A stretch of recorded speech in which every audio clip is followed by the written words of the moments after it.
Iran में भगदड़ शुरू हो चुकी है और ऐसे में यूरोप से ईरान इजराइल जंग को लेकर के एक बहुत बड़ी खबर आ रही है। ब्रिटेन भी अब इस जंग के बीच में कूद पड़ा है। ब्रिटेन के प्रधानमंत्री ऋषि सुनक ने एक बहुत बड़ा बयान दे दिया है। ऋषि सुनक ने कहा है कि जब ईरान ने इजराइल पर हमला किया तब ब्रिटेन की रॉयल एयरफोर्स ने भी ईरान के ड्रोनों को तबाह किया। ऋषि सुनक ने रॉयल एयरफोर्स की तारीफ की है।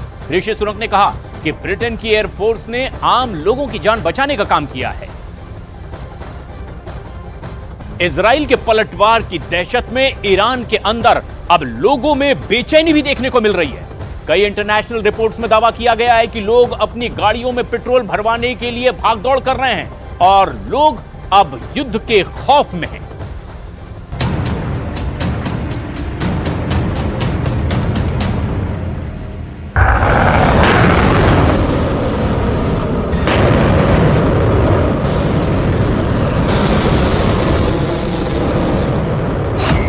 डेढ़ 100 से ज्यादा ड्रोन,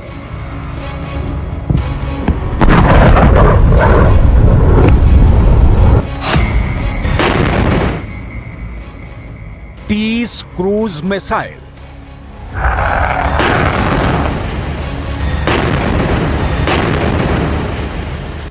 100 से ज्यादा बैलिस्टिक मिसाइल,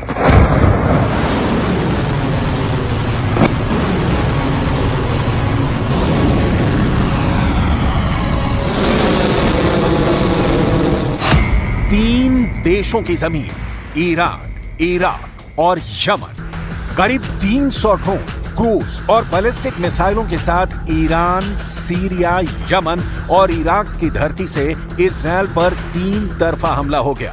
ईरान के सर्वोच्च नेता आयतुल्लाह खामनेई के एक इशारे पर इजराइल को दहलाने के लिए दुनिया के 3 देशों से सैकड़ों मिसाइल ड्रोन इजराइल पर टूट पड़े। इजराइल का आयरन डोम एक्टिव हो गया। इजराइल का एरो डोम भी जंग के आसमान में कहर खाने लगा। इजराइल, जॉर्डन और सीरिया के आसमान में मिसाइल से मिसाइल टकराने लगे। ड्रोन से आयरन डोम के हथियार टकराने लगे। इस तरह ईरान और इजराइल का युद्ध शुरू हो गया। ईरान ने वो झिझक तोड़ दी जो उसको बार बार इजराइल पर सीधा हमला करने से रोक रही थी।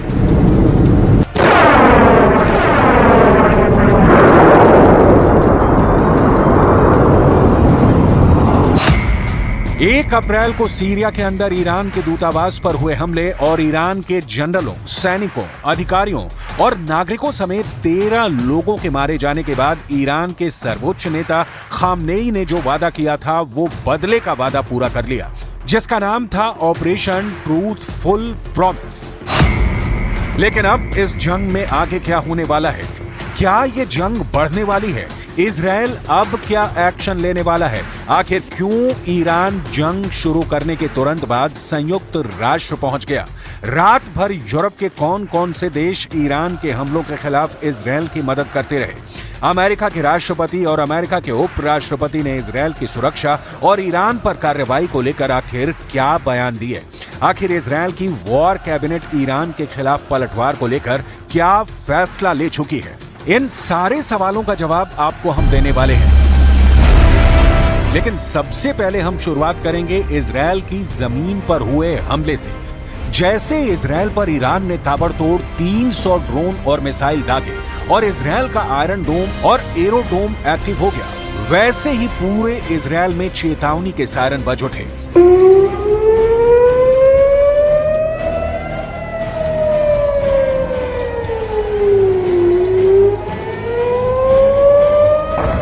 इजराइल के तमाम लोग और नागरिक सुरक्षा के लिए बने हुए बंकरों और बम शेल्टर्स की तरफ दौड़ पड़े।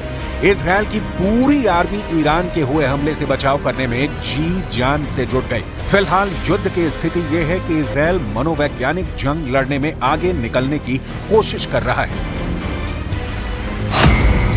इजराइल की तरफ से यह बयान दिया गया है कि ईरान की तरफ से फायर किए गए सभी ड्रोन और मिसाइल लगभग 99% तक इजराइल के एयर डिफेंस हवाई सुरक्षा के द्वारा रोक दिए गए हैं। लेकिन अराद के पास बेडोइन शहर में ईरान की एक मिसाइल का हमला कामयाब हुआ है, जहां पर 7 साल की एक लड़की घायल हुई है। इजरायल के एक मिलिट्री बेस की हवाई पट्टी को नुकसान पहुंचाने का दावा शुरुआत में किया गया था, क्योंकि यहां पर एक क्रूज मिसाइल के सफल हमले की बात कही गई। लेकिन इजरायल ने फौरन इसी एयरबेस का एक वीडियो जारी किया है, जिसमें इसी हवाई अड्डे पर F-35 लड़ाकू विमान उतर रहा है। इजरायल ने साफ साफ कहा है कि ईरान के हमलों का उसकी हवाई पट्टी पर कोई असर नहीं हुआ। दूसरी तरफ इस्लामिक रिवॉल्यूशनरी गार्ड कॉर्प्स के कमांडर इन चीफ हुसैन सलामी ने भी चेतावनी दी है कि तेहरान अपने हितों, अधिकारियों और नागरिकों पर हुए किसी भी इजरायली हमले के खिलाफ जवाबी कार्रवाई करेगा। उन्होंने कहा कि हमारा हमला जबरदस्त रहा, इजरायल को उम्मीद से ज्यादा चोट लगी है, हमने हमला करके अपने सारे निशाने सही लगाए हैं। ईरान के सशस्त्र बलों के chief of staff major general Mohammad Bagheri ने ईरान के सरकारी टीवी में बयान जारी किया है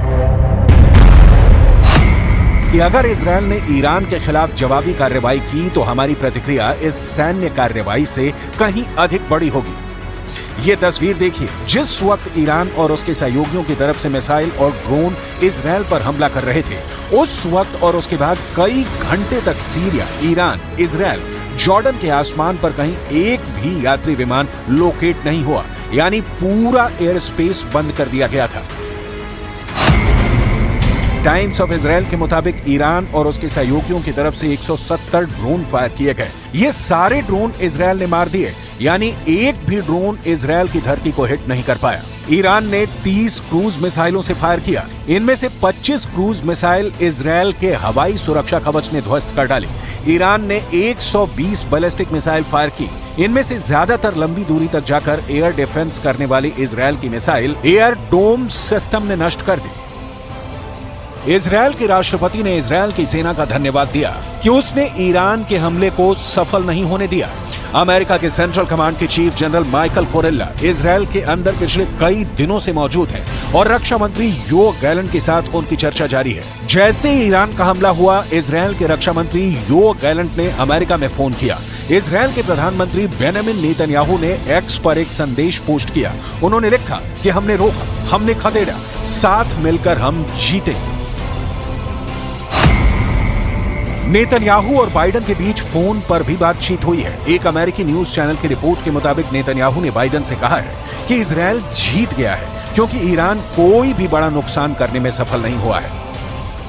अमेरिका के विदेश मंत्री एंटनी ब्लिंकन इस वक्त दुनिया के सबसे व्यस्त विदेश मंत्री हैं। वो यूरोप के देशों से भी बात कर रहे हैं और इन देशों के माध्यम से ईरान पर दबाव डालना चाहते हैं कि ईरान अब इस मामले से पीछे हटे। जबकि पश्चिम एशिया के इस्लामिक देशों से बात करके भी एंटनी ब्लिंकन ईरान को अलग थलग करने की कोशिश में जुटे हुए हैं। इजरायल पर हमला करने के फौरन बाद ईरान के शहरों में जबरदस्त जश्न मनाया गया। दूसरी तरफ ईरान ने संयुक्त राष्ट्र को एक पत्र भी लिखा और इस पत्र में यह कहा गया कि यूएन के चार्टर 51 के तहत उसे इजरायल के द्वारा किए गए हमले का बदला लेने का अधिकार है और उसने यूएन के चार्टर का ही पालन किया है। ईरान ने कहा कि वो इस युद्ध को आगे नहीं बढ़ाना चाहता है। अमेरिका के राष्ट्रपति जो बाइडेन की शुरुआती प्रक्रिया बहुत संतुलित है। अमेरिका ने कहा है कि इजरायल इस मामले को अब ज्यादा तूल ना दे और शांति की प्रक्रिया को आगे बढ़ाए। दूसरी तरफ ईरान ने हमला करने के बाद अमेरिका और इजरायल को धमकी दी है। ईरान सरकार का साफ साफ कहना है कि अगर इजरायल ने इस हमले के बाद पलटवार किया तो ईरान वेस्ट एशिया में मौजूद अमेरिका के ठिकानों पर बड़ा भीषण हमला कर सकता है। ईरान ने अमेरिका को धमकी देते हुए कहा कि अगर अमेरिका ने इजरायल का समर्थन किया तो इसका जवाब दिया जाएगा, यानी हर हाल में अब इजरायल के बाद पलटवार अमेरिका पर होगा। इस वक्त सीरिया के अंदर अमेरिका के 800 सैनिक हैं, इराक के अंदर अमेरिका के 2500 सैनिक हैं, कुवैत के अंदर अमेरिका के 13,500 सैनिक हैं, जॉर्डन के अंदर अमेरिका के 3,000 सैनिक हैं, सऊदी अरब के अंदर अमेरिका के 2700 सैनिक हैं, कतर के अंदर अमेरिका के 10,000 सैनिक हैं। साफ नजर आता है कि अमेरिका ने ईरान को पूरी तरह से घेर रखा है। इजरायल की सेना, इजरायल डिफेंस फोर्स के मुख्य प्रवक्ता डेनियल हगारी का यह बयान है कि फ्रांस ने भी ईरान के हमले से बचाव करने में पूरी मदद की है। अमेरिका की शुरुआती प्रतिक्रिया तो यही है कि युद्ध आगे ना बढ़े, लेकिन इजरायल ईरान के हमले के खिलाफ पलटवार करेगा या नहीं, ये इजरायल की युद्ध कैबिनेट में तय होगा। फिलहाल इजरायल के पलटवार के खौफ में ईरान के लोग बेचैन और परेशान नजर आ रहे हैं। इजरायल ने फौरन संयुक्त राष्ट्र सुरक्षा परिषद की बैठक बुलाने की मांग कर डाली और अब वो ईरान को दुनिया के अंदर साइड लाइन करने की जबरदस्त कूटनीतिक अभियान में लग गया है।